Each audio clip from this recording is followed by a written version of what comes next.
Good morning, everybody. I love Fridays because I love all the great people I get to meet.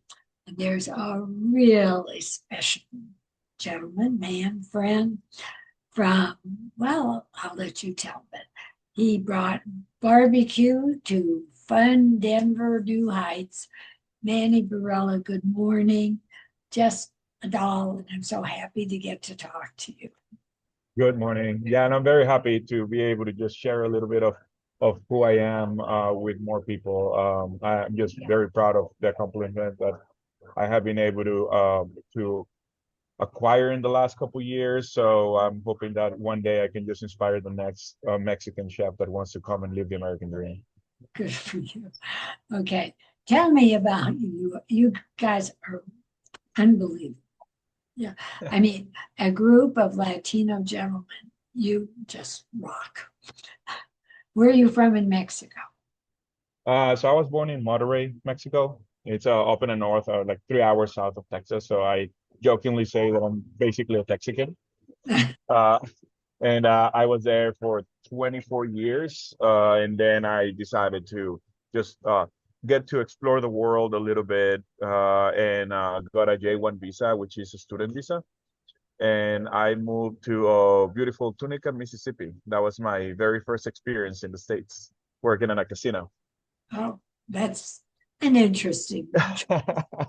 Yes, I usually get that reaction when I when I share this part of Yeah, the path. I wasn't expecting that one. Okay. How'd you get from a casino in wherever Mississippi to here? After I did my visa there, moved to Mexico for about a year just to venture in opening businesses and whatever. And I realized that the approach to the culinary world or arts in general, call it dancing, poetry, dancing, cooking, the appreciation here in America is a little bit more noticeable than in Mexico when it's considered more of a hobby, and a great opportunity to move to Atlanta, Georgia, and work in the St. Regis came along. Yeah. And I like, well, I kind of want to do that. I had been in Atlanta on vacation when I was in Mississippi, and I remember telling my roommates, "Like, we live in the middle of nowhere. We had no Yes, idea." you did. Yeah, so we had already liked Atlanta, so it was kind of like a the destiny that a job came up to be available in the city. So I moved and worked in the St. Regis for a year, and the executive chef at the time, a master chef of France, Jonathan Jerusalemi, he became the culinary director for this hotel in Sea Island, Georgia, and he offered me a 3-year visa if I wanted to move after my J1. So obviously, I was like, okay, I guess I'm staying here for a little longer than originally intended. Uh, Moved to Sea Island, worked at a Georgian room, and that was my first multi-course tasting menu, twister food, white toast kind of experience. And it was so hard, but it changed my life and gave me a different approach to food. So I did that for almost 3 years. Moved to Mexico for 9 months. Moved to Napa, and I worked at the Calistoga Ranch there. Well, I'm in Napa. Huh? We have to talk later. They were my good friends. We'll talk after air. Absolutely. Yeah, Calistoga Ranch, rest in peace. Oh, We're done with the fires, unfortunately. But while I'm in Napa, I get my residency. So for the first time, I'm able to pick where I want to go. I'm like Dobby's free basically, and like what do I want to do? Because with the visas, basically like this is the job, this is the city. Do you want it or not? Right? So I work for Cindy Paulson in Napa, then I work at Solage, a Michelin star restaurant. And my dream at the time was to work at Fresca. All I wanted for 3 years was I want to be able to work at Fresca. I want to do everything I need to do to deserve a position there. So I moved to Boulder. My dream comes true. I applied to work at Fresca. I meet Eduardo Vallelobo and Kaylee Gion that have Casa Juani now in Boulder. And they were my co-executive chefs at the time. And we're still very good friends ever since. This is 2018. okay. Funny enough, I worked at Centro for 2 months, and that's where I meet Johnny Curiel, who you know. And Johnny and I have been friends since 2018. He's my oldest friend here in Denver, and he has been somebody that I have always like considered more than a chef friend, and I like a friend on a personal level. You're both. So yeah, he's an amazing human, amazing. So after Frasca, I get offered, I get like sought after. Somebody reaches out to me, which it had never happened because I had always been in visa, and they're like, "Hey, we're interested in hiring you as a sous chef for Uchi." And I'm like, nobody has ever asked me that question. I'm always like knocking on doors, like, "Hey, you have a job?" So it was a different experience being reached out. Japanese cuisine, never done it. Decide to, you know what, this is going to be something so different. So I leave Frasca after over a year, and I become the sous chef at Uchi. And this is a completely different experience than I had ever had in my life. Ingredients, the style of service, name of the dishes, everything, and it was more corporate. I do that for a year and a half, and then Acorn closed during the pandemic, and it becomes a Mexican restaurant. Or the Brian Dayton and Village Plicueta want to turn it into a Mexican restaurant, and that's when my name comes into the mix. They reached out to me to see if I was interested in becoming the executive chef of Bellota. And I told him like up front, like, listen, I have been a sous chef for a year and a half. I have never been an executive chef, like just setting up expectations, but I'm willing to do the homework. And I'm gonna give you my everything, but I just want you to know that I've never done this before. They were okay with that. And we decided to open Bellota. Thankfully, all the recipes, the whole menu was created by me. So I brought a bunch of family recipes and things that I missed eating. And at the time, there was no Alma, there was no Chiquita, there was no Molino Chido, there was nothing like that. I mean, the only Mexican food that Denver had was Los Chingones or Blue Agave, which is in my opinion is more catered to the Right. American palate. And with Bellota, I told him I am unapologetically not catering to the American palate. I'm not gonna have fajitas. I'm not gonna have green chile. I want to have mole negro with chiles from Oaxaca. So that was my opportunity to express myself as a Mexican chef. And I cannot stress enough how much those 2 years in Bellota shaped the rest of my career so far. Okay, now, how did all this transpire to Riot BBQue and Chicken? I'm somebody that has worked in French cuisine, Italian, Japanese, Mexican, steakhouses. So I'm always looking for like what do I want to learn? And when I get a job with Robert Thompson, we're getting ready to open a concept that is like American Southern, not South America, like the Right, American right. South and Mexican food combined. So I wanted to get a knowledge in smoking meat. So I reached out to Patrick Kleiber, my now partner, but at the time he was the pit master at AJ's, and I was like, man, I've never held a brisket. Can I come over a couple times a week and just help you? I'll do it for free. I used to drive from Longmont to AJ's in South Denver 3 times a week, break down briskets, go home. And our friendship, we kept our friendship even after I stopped doing that. I ended up just doing pop-ups. I leave the company with Robert Thompson for other reasons, different story. And AJ's closest. And I reached out to Patrick and I'm just like, dude, I'm doing pop-ups. You wanna just do a pop-up with me and we go have this on the profit? And he tells me about the auction. So my other partner, Caleb, I tell him, dude, there are like we can just bid for bowls and trays for our pop-ups with Riot BBQue, right? And then we found out that there's an opportunity to acquire the entire building. Um, Caleb and I sit down and talk about it, and I tell him like, man, I've been doing pop-up for 6 months. I don't have the cash to just bid on it.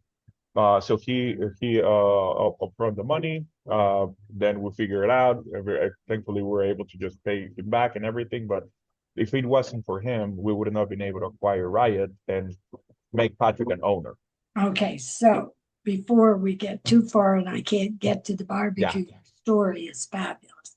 So first on South Delaware, you open Riot Barbecue. Yes, we And decided to open Riot BBQue, and it was the best decision that I have done in my career. and Uh, I wanted to be Mexican with barbecue, not only traditional barbecue. That was like non-negotiable. okay, so tell us about the barbecue. When I had been meddling with brisket seasonings and barbecue and just for the fun of it and trying to develop my knowledge. So I realized that Texas has a lot of Mexican influenced barbecue, but Denver doesn't. So I said for over a year, whoever does it first, man, like they're really gonna start something. So the opportunity came along, and I tell Patrick, dude, we have the opportunity to be the first barbecue, Texas style barbecue with Mexican influence. Let's do it. And I'm so grateful that they followed my crazy thoughts and they were like, yeah, let's do it. So we started working recipes. We tried different seasonings on the brisket. I showed them mine. What was the winner after like a blind tasting that we did with some friends. And just everything flew out, like everything was so natural. It has been so organic, and the knowledge that Pratik brings to the barbecue world with knowledge that I can bring, and it's just perfect. It's a match made in heaven for me. And Um, Riot Barbecue is great. I mean, it's reminds me, I went to school in Austin, so it sort of reminds me of that.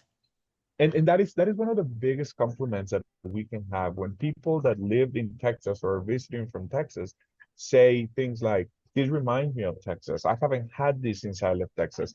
I worked at Loro, work in the pit. It's a combination of Aaron Franklin and Tyson Cole from Uchi. They made us an Asian smokehouse. So I had the opportunity to go to Austin and work the pit there for a couple months. And I realized like there's not this flavor doesn't exist in Denver. Or I mean, there are a couple of good places, but it's not a prominent thing. And just being able to recreate that and bring Texas flavors to Denver and getting comments like the one you just said, for me, like that's a win, right? Well, and it is, and it's fabulous. And then you decided to add Chicken Riot. Yeah, so the chicken that we serve at Riot was just so good that when another opportunity came along of taking over a space, and we had already been flirting with the idea of opening like a rotisserie chicken or something like that, something more affordable, something that people can go multiple times a week. We just, I don't remember, to be honest, if the space came before the idea or the idea before the space. I honestly, The I, chicken I, had I, the egg or the egg. that chicken or the egg, exactly. So when the space comes along, we already had some ideas what we wanted to do, and we just develop recipes and kind of kept it concise and small and tried to not. We're not reinventing the wheel. This is rotisserie chicken with flavors that nobody else has. It's very, my grandson lost his mind. I mean, I thought it was great. He went crazy. I love it. Yeah, so that came out to be the best starting point for the food that I have experienced in any opening that I have done. Like everything is just perfect for me. Well, Chicken Riot has only been open, what, a month or two? Yes, we open on March the 26th. Right. So yeah, 4 weeks basically. And that's 5 days a week. Yeah, Wednesday to Sunday, 11 to 8. And you have the half chicken, chicken sandwiches, and all the sides. And you can Yes. eat there, but it's great to take home too. Absolutely. That the whole idea behind this is just reminiscent of when I was a kid and my mom, working mom, but always she will cook her like she would on Sundays it was laundry day and cooking for the week. So whenever she picked us up from school, we will come home and we only have to reheat food and she doesn't have to like start from scratch, right? But then Saturday will come along and she'll be like, listen, let's just go for pollo asado. And in Monterey, it's everywhere. Everybody, their mama decided to do rotisserie chicken outside of their garage. So it's very easy to find a place to get. Can I get a chicken and a half with a quart of rice or quart of beans and tortillas? So that idea for me is just let me just let me take care of the food, right? Don't get your kitchen dirty. Don't get your dishes dirty. Just come on over, get a half a chicken with two sides for $19. Like, please tell me where else are you gonna find that deal? I Like agree. And it was a whole half and lovely sides. I mean, both your ideas are great and good that, for I like you. to think so. Now that, God bless you. And okay, so Chicken Riot is on 6th Avenue and Yes, it it's is. very small. And what? It's small. Yes. Oh, it's very small. We have 20 seats only. Okay. So we execute the food. We use Riot as a commissary, and we bring the food, and then we just finish cooking it at the Chicken Riot. But the smokers are at Riot Barbecue. Right.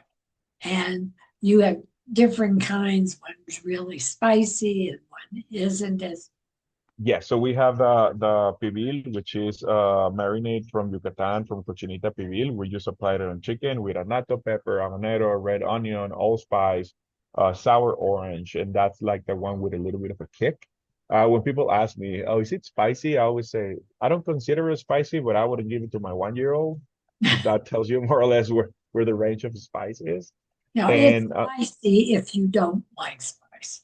yes, and we serve it with Alabama white sauce, which is a mayo-based barbecue sauce, which mellows that. And then the other one, that's my homage to El Pollo Loco, the franchise. I don't know if you're familiar with it, but we do a citrus and pineapple and turmeric marinated chicken, and we serve it with a raw tomato and apple cider vinegar based salsa. Good for you. Okay. Now it's on before we run out of time. It's open Wednesday through Sunday Yes, ma'am. from when to when. 11 a.m. to 8 p.m. and And Wednesday to Sunday. That's for Chicken Riot. And for Riot Barbecue, we close only on Tuesdays. We're open Mondays. Tuesdays. Okay. Yeah, right. So originally the previous spot that was there used to close Monday, but then I'm thinking Labor Day, Memorial Day, Yeah, and that's a great barbecue day for families. So like, why are we gonna close those days? I agree. And that's on South Delaware. Yes.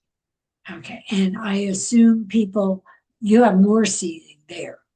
Oh yeah, yeah. We can sit about 130 something people at once.